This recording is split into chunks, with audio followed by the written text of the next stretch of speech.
I am Todd from GoodCleanFunLife.com. And I'm Tony Russo from OceanCity.com. Ha ha ha. How about that? How about that? I'm very excited. We mentioned it last time. I'll mention it again.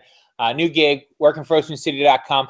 This is the first time that I'm going to be all digital in a world where I've been trying to be all digital for almost a decade. And right. I'm outrageously excited about it. It's my only problem is going to be like calming the hell down, and not just running around and bouncing into things, because you know how excitable I get. Yeah, right. Got a great show for you guys this week. All sorts of fun stuff. We're going to rehash. If you didn't tune in for the mayhem that was Sunday, this will be the more subdued version of the mayhem that was Sunday. But we had new stuff happen to us, and hopefully we'll have more new stuff happening to us. So we're going to start with that. You want to talk about Sodelfest? Because I don't know what that is. Yeah, well, yeah, we covered a lot of things on Sunday at our 200th anniversary episode and the big Redskins win. 200th episode. 200, maybe 250. But not anniversary. Anniversary is a year. Yeah, yeah, okay. And 200th anniversary. No, definitely not. But we one of the things that we have coming up that we're pretty excited about, our friend Paul Cullen, he's the singing and cooking in-home chef entertainer. Well, he's put together this nice wine, beer, food, and music festival that's going to be going on up in the Delaware area, southern Delaware, Sodelfest. I guess that's where the name comes. But it's going to be a lot of the way I look at it is it's going to be similar to a lot of the beer festivals that that happen, like Shell Shocked or any of the stuff happening in October. But the wrinkle here is obviously he is a little bit more of a wino and going to have like 20 different wines and lots of different places represented to be able to taste that. And so it's not, and the amazing thing is it's not just a wine fest. There will be beer, Mesopelian, Dogfish, and I believe 16 Mile will be represented there. The Delaware breweries. And now, where does this take place? So this is going to be at Independence in Delaware, the Shell community off of 20. Off of 24 over there towards Long Neck. Independence is the community. They have this amazing. Wait. Is it like an over 50 community? Because that would be fucking wonderful. I don't think it is. The place though, excuse me, where they're having it is this incredibly huge clubhouse, and I'm like, where's the golf course? I mean, it's one of the nicest clubhouses that I've been in that doesn't have a golf course associated with it. They have this amazing bar set up in there. They have and this cool little man room area where they have like poker tables and pool tables. And actually, you might even be interested to know that they're not only going to have beer and wine, food and music. There will be some craft cocktails involved as well. Oh, I'm going to be writing about that in the coming week. And there's also going to be a guy sampling cigars. So it's a little bit of something for everybody. That's fantastic. When is that? So that's coming up in October 17th. I will be noon to 4:30. It's a $75 ticket. But if you look at everything that bargain at twice the price. Yeah, I mean, I think that would be worth it for a cocktail and cigar club, and that's like one of the minor notes. And now cigars, they're not your bag, right? No, not. I've never really had the patience for cigars, or the attention span, I should say. Oh, this went out again. Yeah. Yeah, actually, it is an over 55 community. I take back my nasty joke. I don't take it back, but it's still funny. Yeah.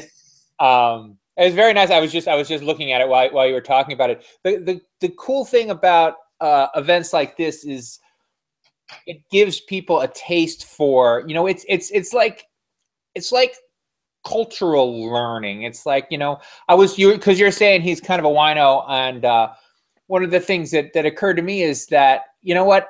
When someone says, here's an IPA, like I've got a range of what I'm going to expect, but like a Bordeaux, I forget, right? Yeah.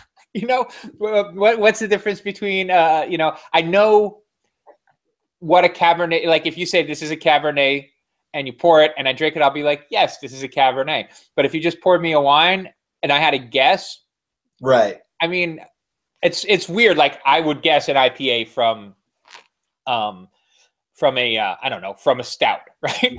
Sure. Easy. But I don't know, like, I know that, for instance, a Beaujolais tastes different than a Cabernet Sauvignon, but I do not know why. So next to one another, I could tell that I could look at them and say, these are different wines. I could taste them and say, these have different characteristics, but I don't know. I don't know from Beaujolais. Hey, I don't know from Beaujolais, you know? So it's neat because I actually worked at a liquor store in my college years that had 2 resident wine experts on staff. And what I always found interesting is, you know, it's kind of like whatever you think. I mean, there's definitely some guidelines, but it's not quite as, you know, uppity as it is sometimes made out to be. Wine is a lot more complex and maybe subtle. And then, you know, so it's one of those things where if you're trying them side by side, like you know, a Merlot next to another Merlot next to another Merlot, depending on where they're from, you know. Oh, wow. Yeah, they could be a lot different, but you got to taste them. You almost have to taste them side by side to really be able to discern the difference. And I think I said there's going to be like 20 wines. No, 40. There's going to be 45 wines there. So you can't possibly. I mean, that's like 45 sips for 75. You know, you get a little 4-ounce glass, and then you can buy something. That's a lot of sips. Yeah, that's a lot. I don't think you'll even get through them all. I don't know. I think you'd be surprised. I get through them at Good Beer Festival. But give it enough time, I'm going to get through some booze. Especially, you know, I guess the cigars will be outside though. That would be the difficulty for me because I would rather take the hour to smoke the cigar. Yeah. One of the things I think that's different between a beer and a wine festival is that I've only been to a couple wine festivals, like 3, let's say.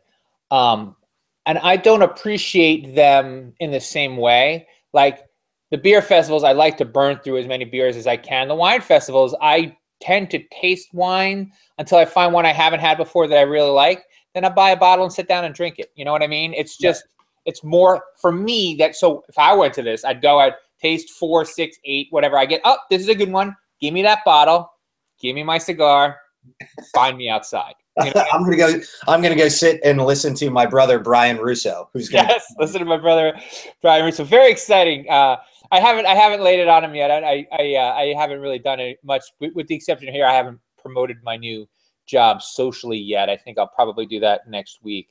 So I haven't laid it on him, but I think it's going to be funny. And now, of course, the big thing for me is to beat him in the podcasting world. So I think that's because they do have a podcast over there, but it is just as bad as ours was when it was on the D3 site. You know, just if you want to listen to it, you can stay right here and listen to it. Just sit. So like I said, we got to get. I'm talking to my new bosses, and I think I mean they're gonna do one. I'm gonna be like 6-8 days a week doing a podcast. That's great. But one of the things I'll do a more newsy one for, I think more newsy. I don't know what it's going to be, but I'm going to do one for oceancity.com.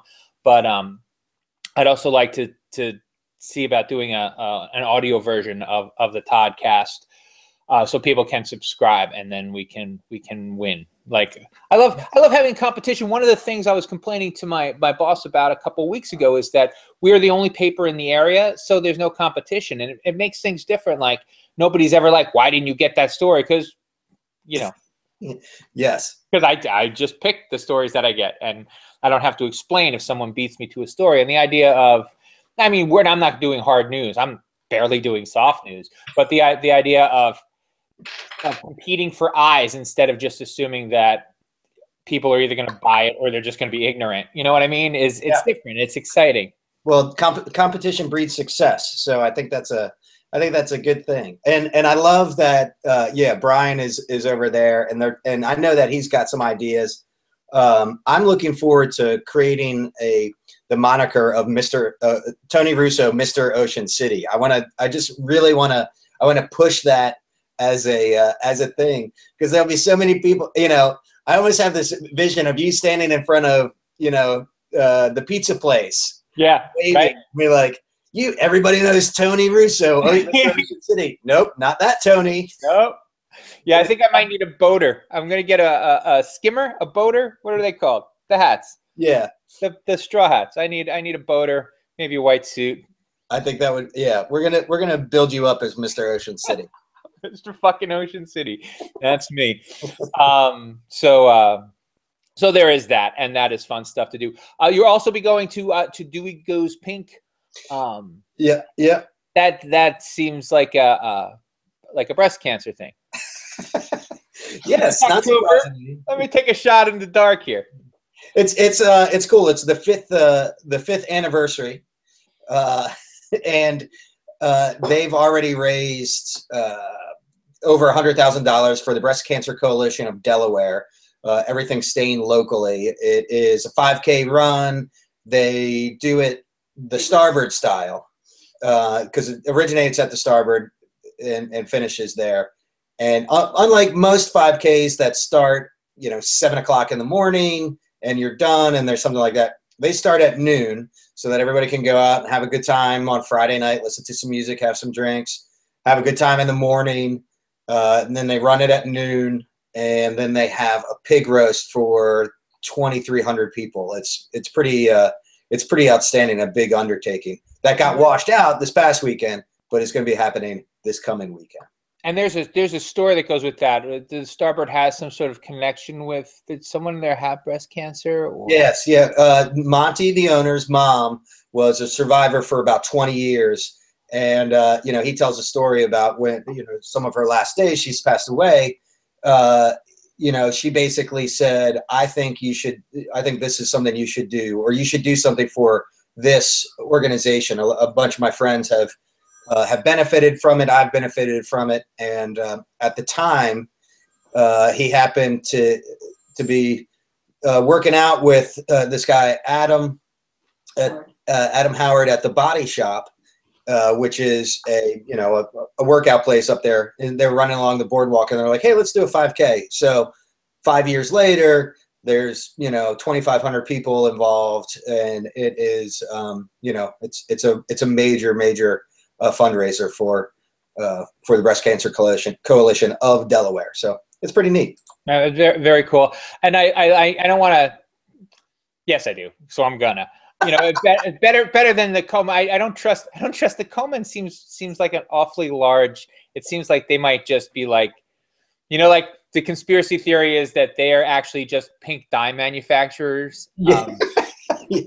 Yes. So to keep, I like when money goes to local things. Yes. As opposed to more national things. So that's very cool, and it's very, very exciting. It's one of those things where the Susan G. Komen raises enough questions that you eliminate that question by donating to a local group that you can see the benefits, and friends and loved ones can see the benefits too. So it's a shame, because I think the women supporting women isn't a thing anymore, right? Didn't they run out of money or interest or something like that? I think Natalie is saying that there is something that's still happening there, but I'll tell you, a 5K, I've been involved with a couple of fundraisers. I mean, I think that's one of the best way to make money. And now they have all of these fun themed runs. I mean, kind of like the zombie run. Oh yeah, I did the zombie run. I wouldn't mind doing more themed runs. Because it is a lot of fun, and especially I was glad that the zombie run was in waves, because then nobody knew that I came in dead last. That you sneakily walked across the line, surrounded by zombies under your own control. Yeah, but at least it wasn't. But at least there were other people coming in behind me. I mean, there were people coming in, 45th from the second run. But at least it wasn't like people just waiting around to pack up. Like, come on. Gotta go. It's getting dark. Like they bring out the generator with lights and right. Yeah, 5 people standing. Humiliating for me. No, 5Ks are a lot of fun, and themed events generally are. It gives you something to base. It gives you something to base the rest of your fun around, I guess is the way to put it. It's like, okay, if we can't find anything better to do, there's still something going on. There's an activity, right? So there's an activity. It's a 5K, and if you can't get into that, well, then maybe you can get into, wearing pink, and you have to do a somersault every 1.3 miles or whatever, right? 3 somersaults before you have to do a flip over the finish line. You have to crawl, and whatever. You're doing something to give it a little extra zip, a little flavor. Yeah. The other thing we wanted to talk about is you're headed up to talk to the football guy today. Is today football day? Today is football day in America. No, Justin Tucker, who had a big game for the what are they called? The New England Ravens. The New England Ravens. Oh. And Baltimore Ravens. We're going up to Nick's Fish House. He does a show there. It's one of these kind of promotional things, but it's pretty cool that he does it at one of our spots. And since he had a big week, kicking a field goal and sending it into overtime and then winning in overtime, and then just recently, like CBS Sports did an article about. I will tell you good things that you haven't actually read. About kickers in the NFL. And quoting him or citing him as one of the best. And they said that he was one. Yeah. He's an elite kicker, I'll bet. He's an elite kicker. He's one. I mean, they have one job, right? Right. But so it'll be fun. It will be fun to go up there, and it's a beautiful day, so we'll probably get a little footage and video and that sort of thing. And I will send my regards from Tony Russo, Mr. Ocean City. Mr. Ocean City. Looking forward to at least getting out and doing things. I'm starting to keep track of like what's going on, because we have my debut event is actually the week after I start. So I start on the 19th, which is a Monday, and then on the 24th, which is a Saturday, Shore Craft Beer Festival in Northside Park in Ocean City is going on. So I'm looking forward to. I actually have a phone call today with the people from Untapped, and we're going to see how much it costs. It's probably too expensive. I know it's too expensive. That's why I didn't ask my boss. I'm going to ask them first, see how much it is, and then ask my boss. But to get, if not a badge, at least like a little promotional thing, like, hey, make sure you hashtag from Shorecraft Beer Fest, or you can get $5 off your entry fee. Or something like that. I'm hoping I'll hopefully know this afternoon or tomorrow, and I can talk more about that. But the idea is my introduction to Ocean City is I'm the keynote and I think only speaker at the VIP event that happens. I think it's noon Saturday. The event is I think from 1 to 5, and the VIP is from noon to 1. And then, 1 to 5. So I'll be talking about the history of craft beer, including some of the new stuff that I've learned, working on my book, which is coming out in May, if I finish it in November, which I probably will. And so I'm looking forward to that. And I'm looking forward to really this time in 3 weeks. So when we do the Todcast on November 21st or whatever, November 20th, October 20th, we'll have a plan, and I'll say, yeah, this is where I'm going to be. Where are you going to be? Instead of me just saying, where are you going to be? And me saying, I'm going to be here being bored. So I'm looking forward to that. And I'm also, again, now that I'm all digital all the time, I'm looking forward to doing more of the live tweeting events, that we used to do. That I used to do while you were on the radio, just, being vicious to you because you were on the radio. So again, some more collaborative stuff like that where we I know there's a ton of things we can do, and what we actually do is going to be left to how much time we have, how much time I have, and how much permission I can get, because the only my danger if you're like a business is I'm not always as careful about what I say as I could be. Right. I guess is the way to put it. So I'm I'm going to need a list, you know, of what I probably shouldn't shit on too much. And until I get that list, I'm trying to hedge my bets. Although I did share my fascination with orange crushes, and the orange crush hate seems to be on the table. So I'm all for that. Well, you know, I think maybe what we could do, or we should try the craft. Do you remember Barry the Stallion? I think you need a catchphrase that maybe you can start using in place of talking shit on somebody. You know, I don't have any idea who Barry the Stallion is. Barry the Stallion used to do a sports show on Ocean City and on the the local channels. And he had this thing. He was Barry Straub. He was a business owner in town, and he had it was a bingo baby, taking it to the promised land. And so that was like his catchphrase, and everybody knew it. I fell in love with him when I was a senior in high school, watching him while we were down here for senior week. And he's down in Florida, and actually Big Al Reno from the radio station is trying to set up a little conversation with him on a regular basis about sports or football. But I think you need a catchphrase and something along those lines, just to further deepen our manufactured legend of Tony Russo. Yeah, maybe. I don't know. I don't know if Ocean City is the city I want to place that last bet on. You know, as a gambler, as a non-recovering gambler, because I don't have the courage to let myself become in a position where I have to be a recovering gambler. I don't know, but we'll see. I love the joke of it, though. I love the irony. Of course, I love the irony of it. And I feel like I do need a white suit and a boater. Yeah. Because that's awesome. But anyway, so we are looking forward. We will be reviving the $40 in half an hour, $20. I don't even. I said it every week for like 2 years. I literally cannot remember. I thought it was the $20 in one pocket, a $20 bill in one pocket, a $20 bill in the other pocket, and 2 hours. I think 2 hours and $40 in 2 hours. Yeah, 20 and 2. Well, anyway, we'll figure it out. We'll come up with a new way of going about it. So really, you guys should stay tuned or get tuned.